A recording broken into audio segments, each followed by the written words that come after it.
विश्व जनसंख्या दिवस पर राजधानी रांची में स्वास्थ्य विभाग की ओर से कार्यक्रम का आयोजन किया गया। मंत्री बन्ना गुप्ता, स्वास्थ्य सचिव AK सिंह कार्यक्रम में शामिल हुए। इस दौरान स्वास्थ्य मंत्री बन्ना गुप्ता ने मुख्य रूप से बढ़ती जनसंख्या पर फोकस करते हुए इसे कैसे नियंत्रित किया जाए, इस पर जोर दिया। कार्यक्रम के दौरान राज्य भर में स्वास्थ्य के क्षेत्र में उत्कृष्ट कार्य कर रहे डॉक्टरों और ANM को सम्मानित भी किया गया।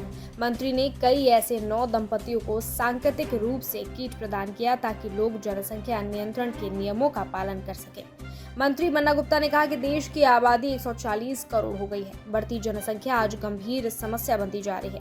बेटों की चाहत में भ्रूण हत्या की जा रही है। पुरुष महिला के बीच असमानता, अधिक प्रकृति के साथ छेड़छाड़ का प्रभाव भी देखने को मिल रहा है।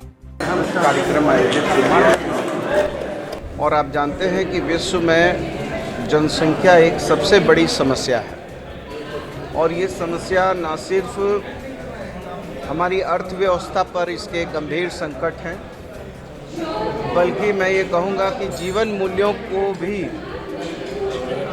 बचाने और बनाए रखने के लिए भी इस समस्या के प्रति हम सभी लोगों को जागरूक होने की आवश्यकता है।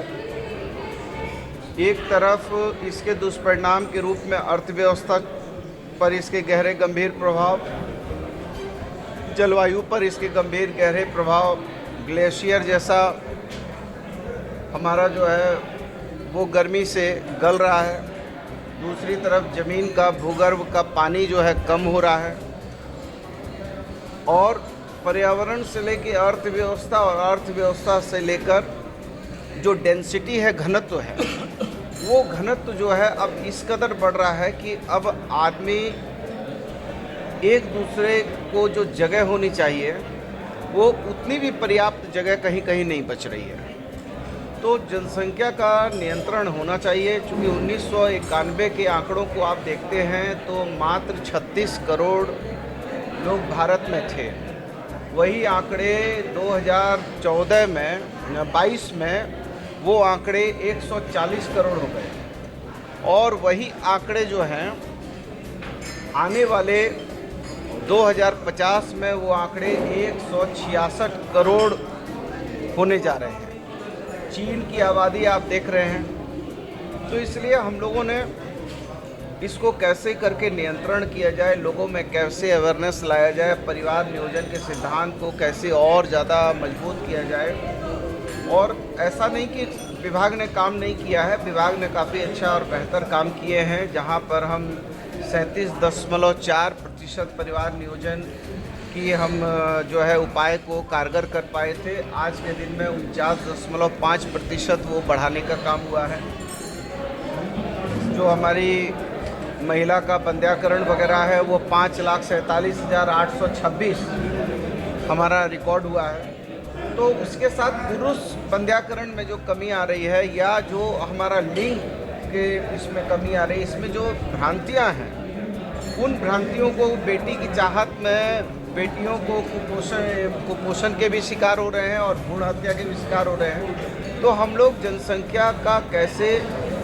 जनसंख्या पर अंकुश लगाएं, कैसे लोगों में अवेयरनेस लाएं, किस तरीके से लोगों को और इसके लिए सजग करें, ये सारी चीज़ों पर आज स्वास्थ्य विभाग की तरफ से एक कार्यशाला का आयोजन किया गया था। मैं स्वास्थ्य विभाग को बहुत बहुत धन्यवाद, आभार और बधाई देने आया हूँ कि उन्होंने इस गंभीर मुद्दे पर गंभीरतापूर्वक पहल की है। अब इसको हम लोग पंचायत और गांव तक ले जाने के लिए वचनबद्ध हैं, क्योंकि माननीय मुख्यमंत्री जी, हमारे आदरणीय हेमंत सोरेन जी का भी सपना है कि हमको स्वस्थ और समृद्ध झारखंड बनाना है। तो हम पंचायत स्तर पर भी लोगों में अवेयरनेस ला रहे हैं, गाँवों में अवेयरनेस ला रहे हैं। उसके लिए अभी हम लोग वहाँ मेडिकल की शॉप भी खोलने जा रहे हैं। तो बहुत तरह से हम लोग वर्कआउट कर रहे हैं और मुझे लगता है इसका एक अच्छा फलाफल झारखंड राज्य के लिए भी और राष्ट्र के लिए भी होगा। सर, इससे पूर्व में गृह मंत्री भारत सरकार आदरणीय अमित शाह जी से बैठक हुई थी। हमने जो पूर्व में हमारे राज्य का 9,638 करोड़ रुपया बकाया है,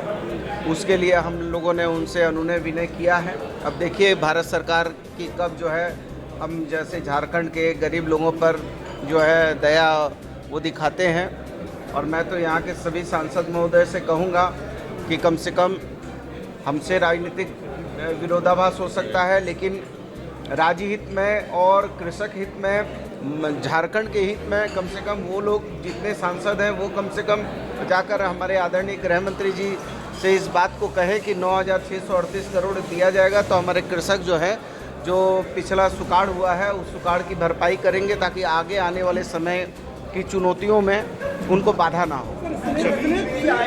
जो देश का पैमाना है, देश के पैमाने के मानक से हमारा झारखंड जो है, चूँकि हमारा झारखंड जो है वो जल जंगल ज़मीन पर भी आधारित है और यहाँ के लोग जो हैं बड़े एडवांस लोग हैं। जब आज़ादी की लड़ाई की शुरुआत 1857 में हुई तो हमारा जो है बाबा तिलका मांझी ने 1771 में छेड़ दिया।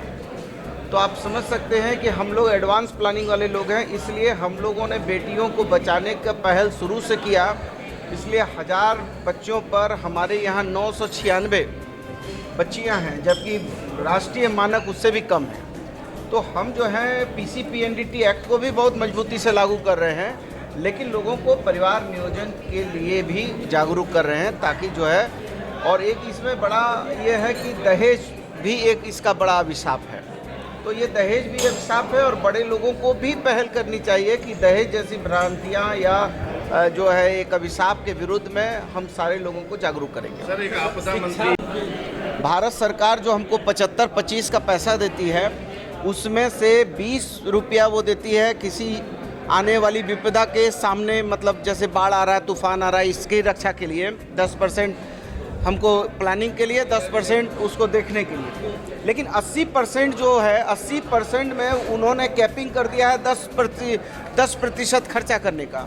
तो हमने उनसे निवेदन किया कि आप उसका कैपिंग हटा दीजिए, उसको 50% या तो कर दीजिए, या राज्य का जो आपदा है जिसमें सर्पदंश भी है, जिसमें वज्रपात भी है, जिसमें हाथी का मारना भी है, उत्खनन भी है, जिसमें जो है हमारा बाढ़ और तूफान भी है, उसको आप राष्ट्रीय आपदा में ही घोषित कर दीजिए, ताकि हम जो है उससे जो हमारे राज्य में जो नुकसान हो रहा है उसकी भरपाई करेंगे।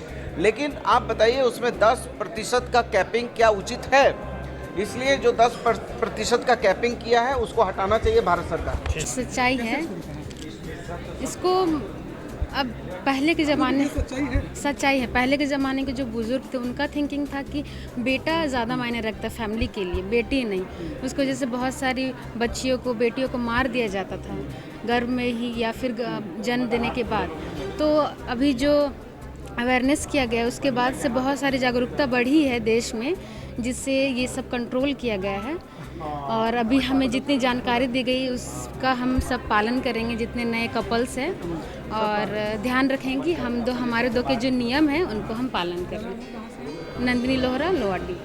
क्योंकि देखिए, लड़के के चाह में बहुत ज़्यादा गर्ल्स होती है तो हम लोग पे डिपेंड नहीं करती है ना। वो लड़की के चाह में बहुत ज़्यादा बच्चे कर रहे हैं। सरकार जो हम लोग को दिया है कॉपर्टी लगाने का, अंतरा लगाने का, ये सब हम लोग को यूज़ करना चाहिए। हम भी नई शादी किए हैं, मेरी सास ने समझाया, सैया दीदी ने मुझे समझाया, तो मैं भी चाहती हूँ मैं इसको यूज़ करूँ, इसका बेनिफिट मैं भी उठाऊँ और दूसरे को भी सलाह दूँ कि वो भी ये काम को नियंत्रित करें। गाँव में इस तरह की बातें आप बताएंगे अपने गाँव में? जी ज़रूर, मैं यहाँ पर आई हूँ, मुझे भी बोलने का मौका दिया गया, मैं जाऊँ दूसरे को भी समझाऊँ, वो भी चीज़ करे। जी, मैं गांव को सबको समझाऊंगी कि आपको भी यूज़ करना चाहिए। कॉपर्टी हुआ, अंतरा हुआ, मालाडी हुआ, जब सरकार हमें फ्री में सब दे रही है तो हम लोग को यूज़ करना चाहिए। काफ़ी संकोच भरा ये सारी चीज़ें हैं जी। क्या लगता है कि इस संकोच को दूर करके अगर जनसंख्या को नियंत्रित करना है, हम लोग को देश को बचाना है, तो इसकी ज़रूरत है सब सारी चीज़ें? जी ज़रूर, हम तो चाहते हैं सबको होना भी चाहिए, सबको होना चाहिए, सिर्फ हमको नहीं। हर जो नए विवाह शादी करते हैं सबको समझना चाहिए कि हाँ हमको ये चीज़ यूज़ करना चाहिए, है ना। सरकार आपको समझा रही है, 2 बच्चे ही सबसे अच्छे है ना। ज़्यादा पढ़ाना लिखाना, उनके भी खर्च ज़्यादा कर लेंगे, पढ़ लिख नहीं पाएंगे तो हम नहीं चाहते वो आगे तरक्की करेगा। हम चाहते वो आगे तरक्की करे, 2 बच्चे ही रहे, वो लड़का हो या लड़की हो, बस 2 ही। क्या नाम है, कहाँ से आई हैं? जी, मेरा नाम गौरी देवी है, हम चुटिया से आए हैं।